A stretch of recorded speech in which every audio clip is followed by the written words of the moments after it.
I am Megan Biller. I am a member of the Hatch planning team. Today, I will be monitoring our time, monitoring the chat.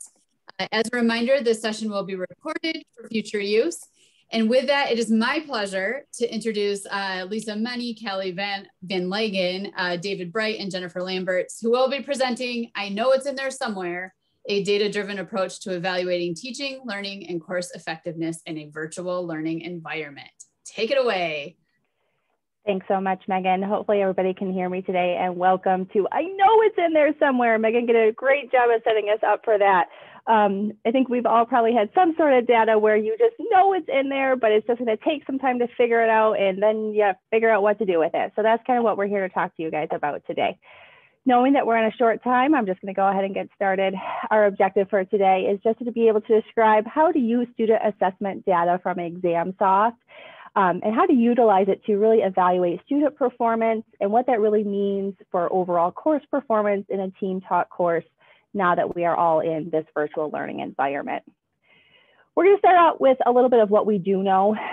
So in this team taught course that we're referring to is called Integrated Pharmacotherapy. It is a 12-course series. And so we really started and kicked it off last year when we were all in person with IP1, because that's where you start, right, is with number 1. We were in the midst of IP5 when the pandemic hit, and that's when we had to transition everything to virtual. When we continued virtual in the fall, that's where we really transitioned a lot more to, well, really even in IP5 with virtual assessments. And so I think some things to kind of lay the groundwork on is first ExamSoft. If you're not familiar with ExamSoft, it's an online product that we use for testing services, really. And so we have rubric abilities through there, but we do all of our didactic testing through there. We were doing it in person in a proctored environment pre-pandemic. Now it's all online and it's not in a proctored, well, we do proctor now using Zoom. And so we get a lot of data. All of those questions are tagged. There's so much data in there. Sometimes we don't even know what to do with it. And again, that's kind of where we come here. We do weekly exams within that course, or roughly about every 7 to 10 business days. So again, that's a lot of test questions, a lot of data that we're gathering on a regular basis. We also know that we have a lot of faculty to teach within that course that are content experts. And so those faculty have the autonomy in order to decide to what breadth and depth they really test students' knowledge. So they get to decide the level of Bloom's taxonomy, how deep those questions go. And so that list leads to a lot of variability within the faculty, just kind of inherently when you have 40 people teaching in a course, there's a lot of different variation that you can come across. So along with that, what we do know is in the pre-pandemic world, we were seeing exam averages of about 85% that had standard deviations of about 7.5%. But then when we moved into kind of the pandemic world where we do online testing, we saw our exam averages really go up to above 85% with a much narrower standard deviation that was closer to 5. And so that kind of led to, you know, some of these questions of where we are today. So again, what we do know, we have lots of data and we have to try to figure out how to use that data to really evaluate the course overall and our students. We did just transition from in-person learning to virtual learning. So we have some comparators, we have some of that historical. And then again, we moved from closed note exams when we were in person in a proctored environment to these open note exams. So how do we take all of this data and try to figure out what now to do with that? And so with that, I'm going to hand it over to David. Thanks, Callie. This created a really complex problem on our end because there's the shift from closed note to open note really changed how we were doing this assessment. And you know, to emphasize a couple of things that Callie said, when there's 24 semester hours of coursework in a given year, 15 contact hours per week, this is moving very quickly. And so we also didn't want to let this go very far before we started checking in on the data. We also, as Callie mentioned, have more than 40 instructors that teach in this course. So the philosophies of assessment, even how you move from closed note to open note really changes how we need to think about that data. So our big question that we wanted to know was, are the students really still learning and retaining information in a COVID environment? And so then from a what does the data look like standpoint, we thought the first place to drill down is to just the high level exam statistics. Because we can go into the tagging that Callie talked about, and we will get there in a minute, but we wanted to start at the exam level statistics. So if we look at the integrated pharmacotherapy 1 statistics from fall of 19 into fall of 2020, we saw that these exam averages improved pretty decently. We also saw that except for the outlier of exam 2, the standard deviations were shrinking. And so, on one hand, I could sit back and think like, yeah, everyone's doing awesome. The students are getting it. We're teaching better. This is fantastic. And just kind of walk away at that point because the scores improved. But made me hesitate also is there something else going on? So we started, to me, this is kind of the stage this hypothesis generating. And so we started kicking around ideas like, are the students doing better because it really is the second year of this course and the faculty are gelling their information better, the students are getting it, we've changed things, everybody involved is just awesome this year, like whatever it happens to be, or are the students doing better simply because it's open note? Like how much of our content are we retaining year to year, and open note just isn't super effective for that. How do we know if the students are learning and really retaining those concepts, like especially as we move from the earlier points to the final exam? How are the improvements in the course specific outcomes? One of the things that's unique about this course is with 4 different disciplines of of science represented, putting this all together makes it really difficult to look at discipline-specific data. So how can we drill down from here?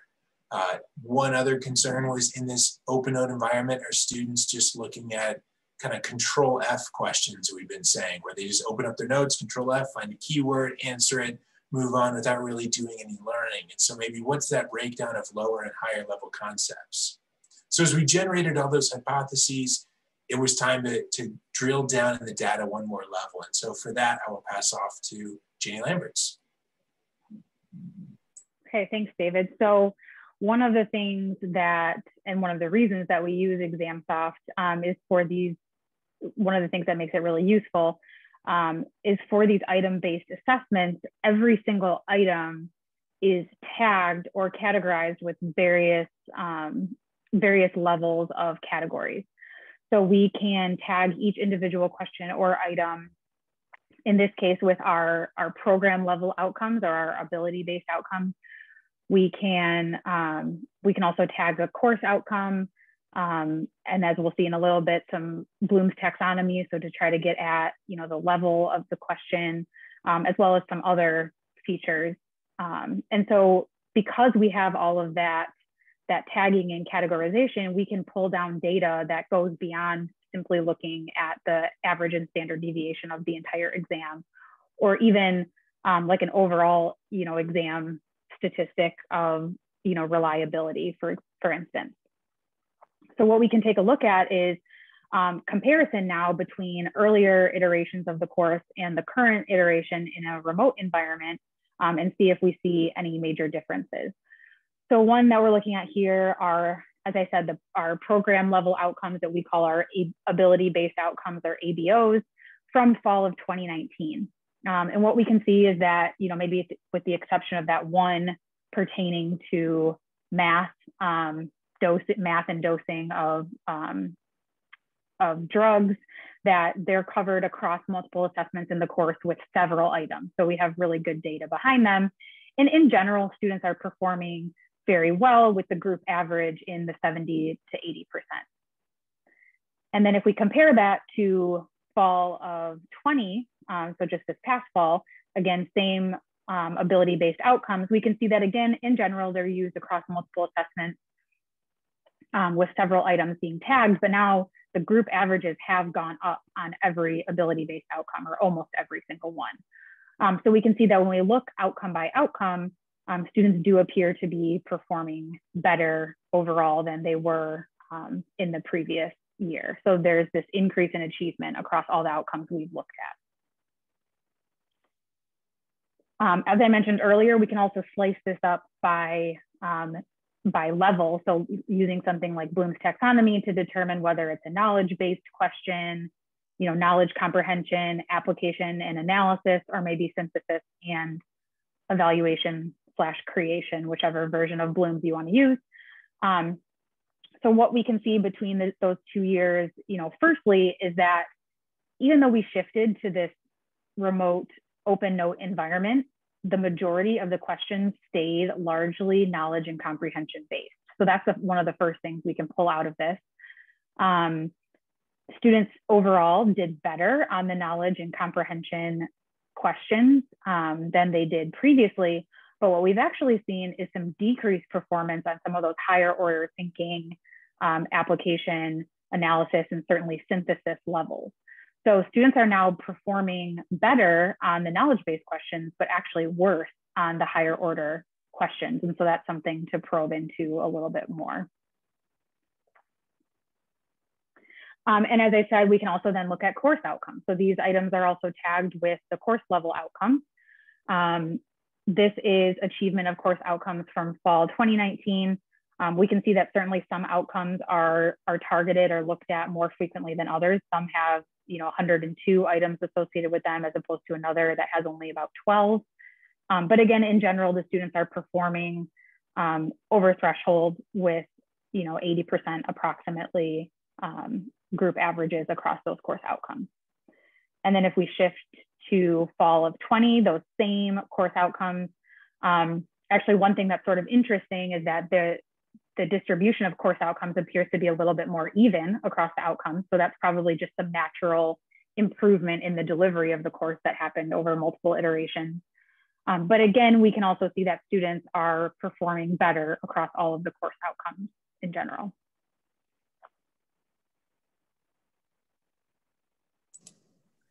So I think that, yeah, that is the end of my period. So I'll turn it over to Lisa Meny at this point to kind of synthesize all of that together and talk about some lessons learned related to that data.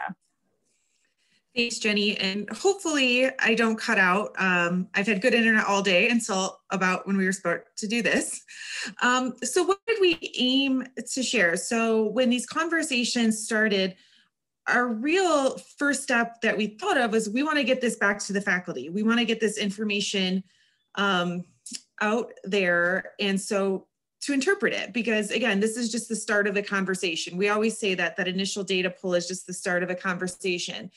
And so started trying to kind of formulate, like, what would a sample course report card look like? And interestingly, the first draft that I sent out, as you can see, this would be for a course coordinator. So in the black box would be where the names of the actual faculty who were part of any given exam or part of a course would be. And the first draft that I sent back to the course coordinators, they're like, that person didn't teach in this course. And I had no idea because I was just pulling, the reports for what came out of the software. And, that highlighted the need to kind of go back and do some quality control because there was some tagging or identification from previous test questions and other things that got carried over. So it actually led our course coordinators to kind of go back and do some cleanup. Because I think we all know garbage in is garbage out when it comes to any sort of data. So, that was a great, even as we were just trying to develop that, a first step of trying to see what we had. And so some of this looks similar to kind of what we showed in the previous slide as, what we were going to do. And we put the divider in there, like what we aimed to do. And even when we put this presentation together, we kind of had aspirations of what we were going to accomplish for all the different courses and the report cards. But as we found in COVID, things come up and we haven't been able to maybe operationalize this to the extent that we hope to in the future. Because again, lessons learned in pulling the data, it does take a decent amount of time to pull it all down, to clean it up, get it in a format that then can be handed off to other individuals. So this is something we are hoping and kind of tweaking and thinking about as okay, how can we condense this down in a usable format that one then goes to our course level, but then also can go down to the faculty level so they can start asking themselves some of those questions that we brought up in the previous section. So next slide, Callie. So what questions do we have now?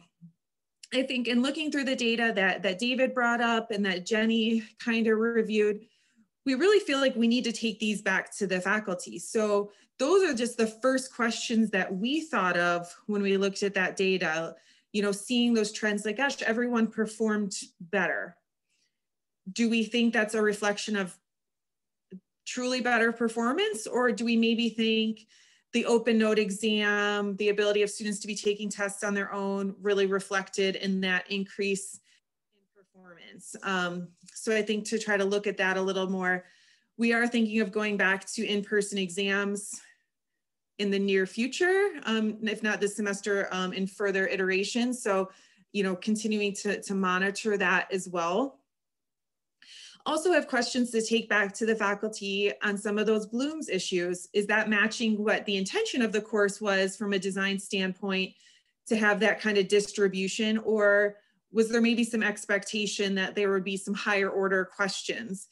And in team talk courses, I think those are really important conversations to have because you write your own questions, right? So you may think your percentage of that is only your percentage, but how does it actually all come together as a whole, and maybe just some assumptions that we have unintentionally. Other questions we also have are, again, how do we operationalize the data in a little bit of a faster process so then we can hand it out, get it to people in a timely manner that they can allow for change, feedback, clarification to make changes for future courses. So next slide, Callie. Again, so what is next? So realistically, it's taking this information and getting it back to course coordinators so we can look at that. We also want to see how this translates across multiple courses. So this is, we just used this one course as an example, and we'd like to see if this is some consistency across courses and how does that apply through different years of the curriculum. We are in the middle of a new curriculum, so we don't have direct comparators of all of our courses, which makes it a little bit difficult.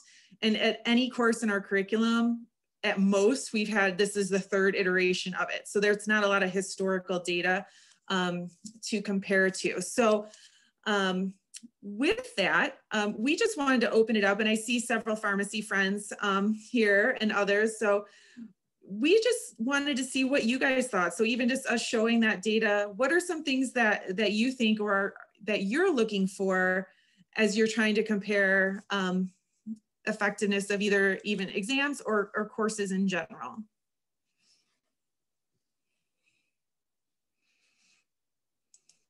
I just wanted to mention that I was answering that question in the chat that posed by Mandy. So she had noticed that the overall number of items for our program outcomes decreased from the first year to the second year, which is true because at this point, you know, today, essentially, when we've pulled that data, we haven't gone through and done our quality control for those program outcomes. So we would expect that to sort of regulate itself once we've done that.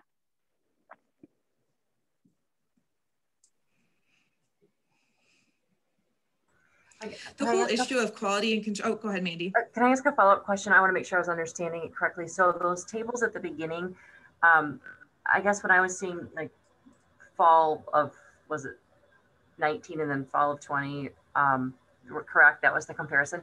So it got me wondering, like, did faculty just tag fewer items to those ABOs so there were fewer items contributing to that percentage? And if that was the case, I wonder what that means, you know, about how you gauge student learning. Do you know what I'm saying? Yeah. Like, were they like picking the ones that really mattered to tag? Right.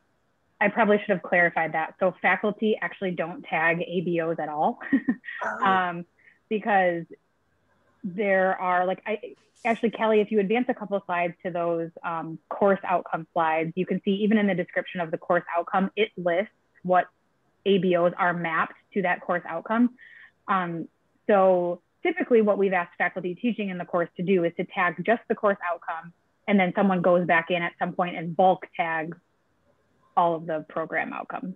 Okay. So it just hasn't, the tagging hasn't even happened yet. It's probably how I should have said it. Okay, I got it. Thank you. Okay. It's to that as a, the other thing that goes along with that is the quality control of tagging this is somewhat limited to that bulk tagging. It really is relying on faculty tagging appropriately. And we aren't going in at the item level. So item being every test question in doing that. And, you know, there are other programs that faculty don't tag, or, you know, there's different concepts to do that. So there's always going to be a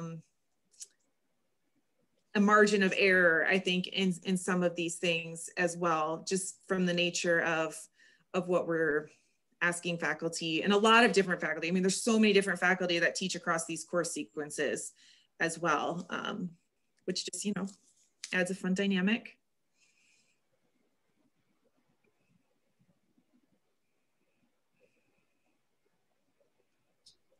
Yeah, and it's you know, sometimes it's just as simple of like, you know, you fat fingered it and clicked in the wrong spot. And I think that's, you know, that's just an example of like what Lisa mentioned. You know, we pulled up that report and it was like there was someone's name on the list that had a question or two that didn't even teach in the course, which just means, you know, someone accidentally clicked their name, or maybe they reused or modified an old question from a different individual and didn't remove that person's name. And so, you know, that cleanup, let's say, over time does happen sort of slowly, but that's not altogether unexpected either.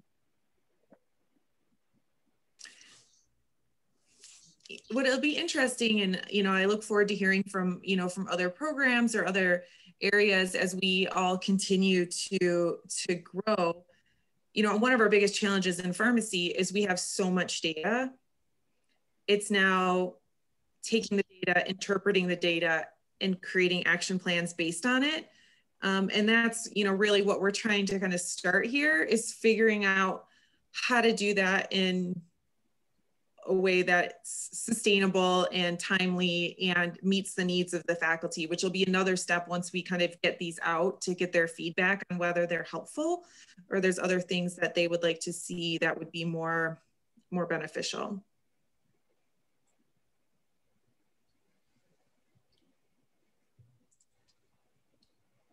I'd also be interested to see what people get out of Canvas. So just sidebar, since I fill the void, because that's who I am. Because not all your programs have ExamSoft, but with Canvas Analytics, they're able to do some things too. So I'll be interested to see how that factors in as well. I think you should find a way to color code your course dash report card. I'm kind of surprised. Well, it is color coded in Excel. So if you looked at the Excel that populates this, it's like just for this course, I've got it by each exam. I've got it by combined exams. I've got it by total, and all of the sections are color coded and by student. So, you know, it makes it better if it's color coded.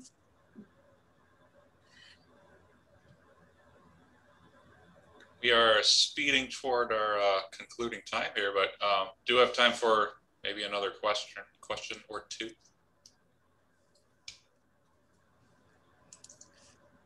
I'll ask a quick question of Mandy while I have her on the computer. Does the assessment office have anything for creating forms or type of report cards that they use at the university? So just thinking, I know there's some different resources that are available, but I was wondering if the university does have any or has looked into in ways to make it prettier. I think of reports out that come out of your office. So that's put you on the spot. But. So for like dashboarding and whatnot, giving some graphical, well, currently not really, but there's been a lot of conversation around that currently. So in a couple of spaces, one with our strategic plan. In fact, I was just reading a string of emails comparing, we've got some things living in a couple different systems, and we're trying to move towards a more real-time, less labor-intensive way of tracking data from lots of different places and making it so that people could produce those dashboards, you know, ad hoc. and so there's some of that we're looking at. I'm also really looking to upgrade and inventive improve, so that people could use that system and get a much more visual output rather than I'll say the very ugly 4-column report that you have access to now. So it's a very flat report, you know, and it's just, so I'd love to have something more interactive. So there's, I would say we don't right now, but I really feel confident that that's coming.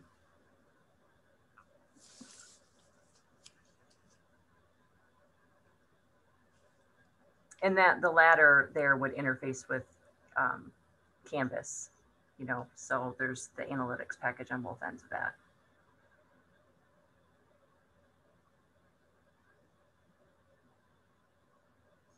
Have you, I'm also will fill the void. Have you reached a point where you're looking to share this information back with students? I know this was looking not at the student level, but I know you probably have that in your mountains of data too. So just curious where your thought is on that right now.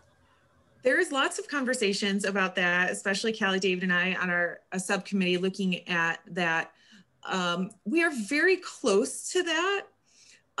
Where we need to engage with faculty via town hall soon is when we identify students who are maybe not performing where we would like them or where we think we should, having the ability to answer the question of what they're supposed to do about it.